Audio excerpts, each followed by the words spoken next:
नमस्कार, आप देख रहे हैं TV9 राजस्थान। मैं हूं अम्बेश श्रीवास्तव और ये 8 PM शो। आज राजस्थान से थोड़ा बाहर निकलते हैं, देश की राजधानी दिल्ली में आते हैं और बात लोकसभा में करते हैं कि लोकसभा चल रही है, संसद सत्र चल रहा है। इस बार राजस्थान में राजस्थान से वैसे तो 25 के 25 सांसद हैं, लेकिन इस बार 11 सांसद जो है वो इंडिया गठबंधन के हैं, जिसमें 8 सांसद जो हैं वो कांग्रेस के हैं।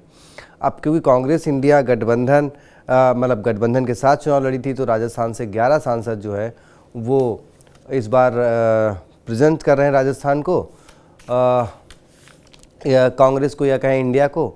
और इस पूरे उसमें घटनाक्रम में एक ये हुआ कल एक कि राहुल गांधी की जाति पूछने को लेकर विवाद हुआ। कहा गया कि अनुराग ठाकुर ने राहुल गांधी की जाति पूछी, जिसके बाद अखिलेश यादव ने जवाब दिया और कई कांग्रेस के नेताओं ने सदन के अंदर इसका प्रतिरोध किया, इसका विरोध किया।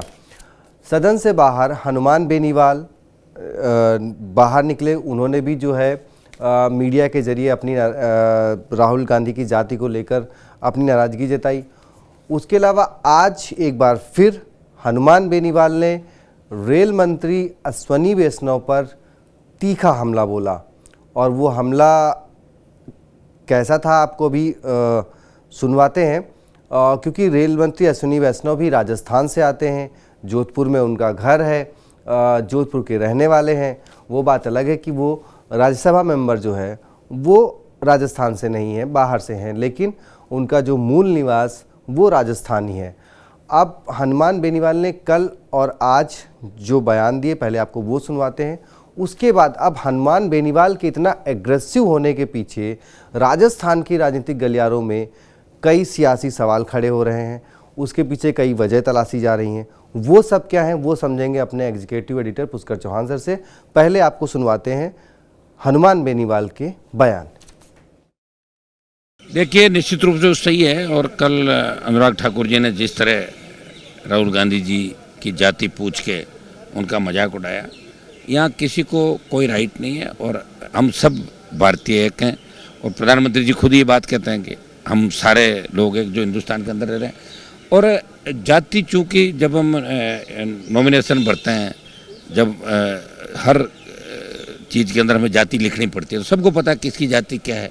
और वो भी इस तरह की बात हाउस के अंदर करना, और फिर प्रधानमंत्री जी उस बात को ट्वीट कर रहे हैं, इसका मतलब प्रधानमंत्री जी ने या तो ध्यान नहीं दिया, उस बात को ध्यान से सुना नहीं। और प्रिविलेज मोशन जो मूव किया है ये बिल्कुल सही है।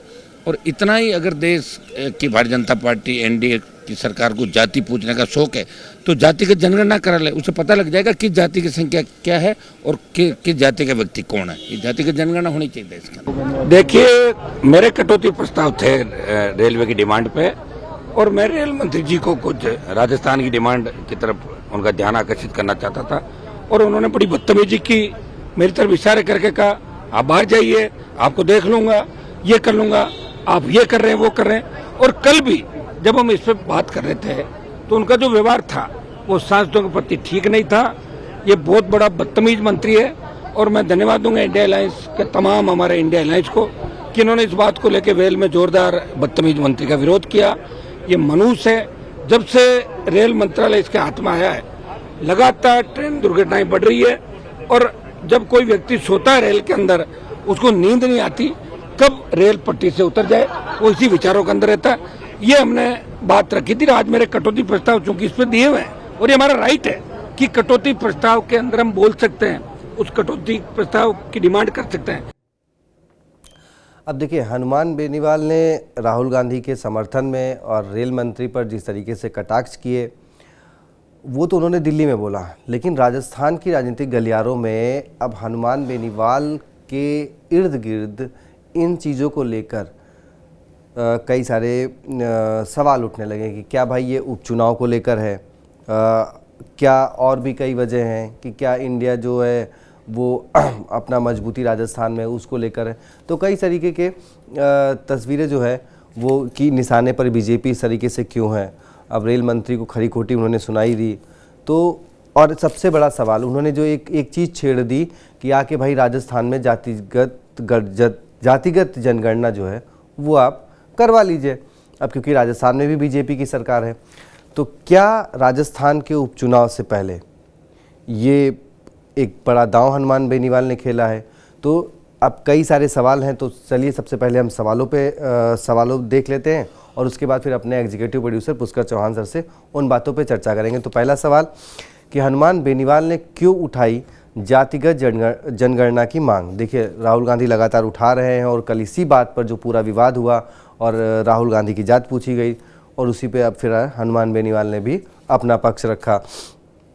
दूसरा सवाल कि भाई बीजेपी पर लगातार हमलावर क्यों हो रहे हैं बेनीवाल? देखिए, 2019 में बेनीवाल बीजेपी के साथ समर्थन से जो है वो लोकसभा पहुंचे थे और इस बार वो कांग्रेस के समर्थन से लोकसभा पहुंचे हैं और ये सब बिगड़ा है खेल 2022 में किसान आंदोलन से, जब उन्होंने बीजेपी का साथ छोड़ा था 2020 से। तो अब अगला सवाल, क्या हनुमान बेनीवाल की नज़र ख्यूसर उपचुनाव पर है? देखिए, ख्यूसर सीट पर क्योंकि वो वहाँ से विधायक थे, अब सांसद बन चुके हैं, वहाँ पर विधानसभा चुनाव होना है और वो जो है उपचुनाव इस बार थोड़ा सा मुश्किल लग रहा है। तो क्या उसको बचाने के लिए ये इस तरीके से पूरा वो खेल रहे हैं दांव? और आखिरी, रेल मंत्री पर फायर, इंडिया को थैंक यू और इन सब चीज़ों के सियासी मायने हनुमान बेनीवाल के जो बयान हैं उनके क्या हैं? चलिए, तो सीधे चलते हैं अपने executive producer Pushkar Chauhan sir के पास और उन्हीं से समझेंगे कि आज हनुमान बेनीवाल के बारे में ज़रा विस्तार से उनके इन बयानों के सियासी मायने समझाएं। देखिए, हनुमान बेनीवाल की जो पूरी राजनीति है वो एक आंदोलनकारी स्टाइल वाली रही है। आप जानते हैं किस तरीके से आरएलटीपी का बनना, किस तरीके से बाप का अलग होना, उनका एक काम करने का जो तरीका है ना, मैं कहता हूँ जो जन नेता होता है ना, वो हर समय हाथ पैर, वो जो जनता से जीत के आता है, वो आप देख रहे हैं कि जहाँ 2 पार्टी सिस्टम है जिस स्टेट में, वहाँ अपनी जड़ें जमा लेना। आप लगातार 2 बार विधायक चुन लिए गए, 2 बार सांसद लगातार, ये अलग बात है। दीगर एक जैसा आपने बढ़ना है 3 या 4 बार, 2008 से हैं 4 बार, अभी बीच में एक हारे थे जी सर, लेकिन 3 बार। हाँ, तो वो लगातार जो 2 बार विधायक 2 बार सांसद रहे हैं, उससे एक कॉन्फिडेंस आता है कि हम जब लोगों की बात करते हैं तो लोग चुनते हैं। और इसमें कोई वो नहीं है कि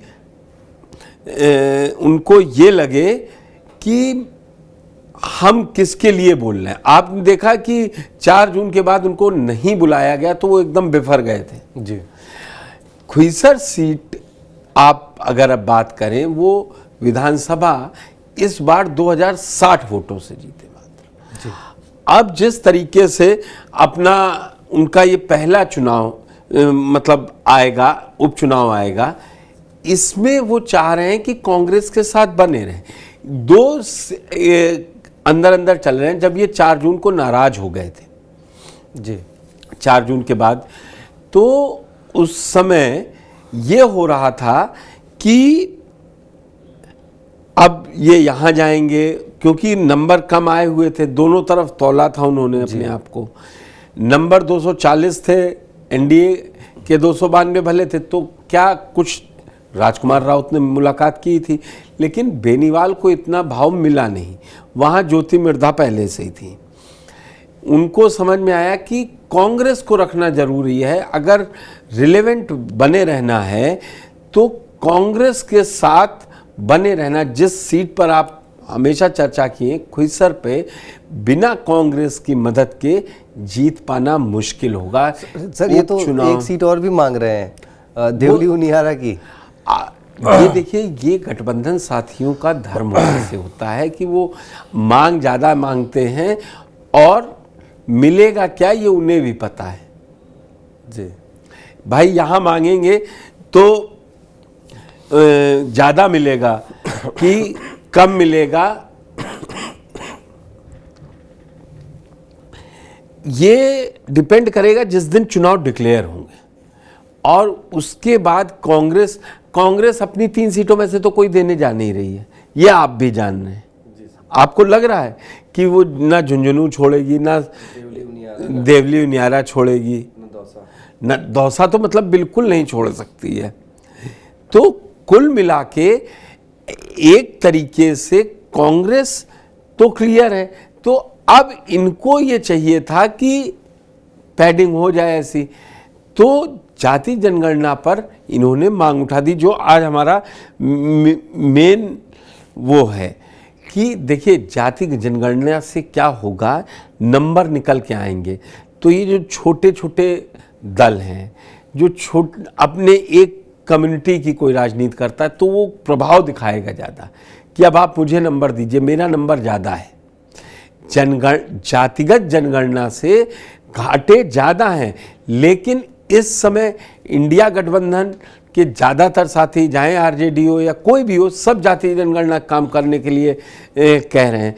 तो अब ये आप टाइमिंग देखिए, यहाँ पे जाति जनगणना जब ये मुद्दा उठा रहे हैं तो इसको लगातार ये बीजेपी पर अटैक है, क्योंकि अब बीजेपी को ये बताना पड़ेगा कि वो जाति जनगणना के साथ जाएगी कि नहीं जाएगी।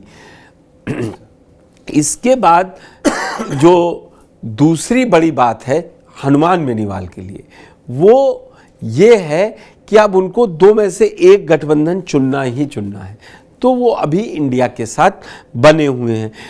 अच्छा, रेल मंत्री, इन जो ज़रूरत हनुमान बेनीवाल को है उतनी ही ज़रूरत कांग्रेस को भी है। आप देख रहे हैं कि जाट वोटरों का कैसा ध्रुवीकरण लेके उन्होंने ज्योति मिर्धा को चुनाव ये हराया है, लोकसभा का ज्योति मिर्धा को चुनाव हराया है। जाटों का वोट अच्छा इस बार कांग्रेस के पक्ष में आया है, तो कांग्रेस भी उसको खोना नहीं चाह रही है। और उसमें बहुत ज़्यादा वो भी चल रहा है बीजेपी के अंदर कि कांग्रेस राजपूत वर्सेस जाट, जब ये चल रहा है तो उनको, कांग्रेस को भी ये मुफीद है कि बेनीवाल साथ बने रहे। जब बाइफर्केशन हो जाएगा वोटों का तो बट ऑब्वियस है, ना ये जीतेंगे ना कांग्रेस जीत रही है खुईसर में, 20 साल से नहीं जीत रही। एक बैठक भी हुई 6 जून के बाद जिसमें ये हुआ, कांग्रेस कार्यकर्ताओं ने कहा कि अब हम इनसे अलग हो जाते हैं, मनाने नहीं जाएंगे। जो लोकल लीडरशिप होती है कांग्रेस की, उसने ये कहा, तब से थोड़ा इनके भी नरम हुए, ये भी साथ लेके चल रहे हैं। अब बात आती है कि उपचुनाव वाली बात हो गई, बीजेपी निशाने पे क्यों, रेल मंत्री को खरी खोटी जो सुनाई है उन्होंने, पहले राहुल गांधी के साथ आए, उसके बाद अब उन्होंने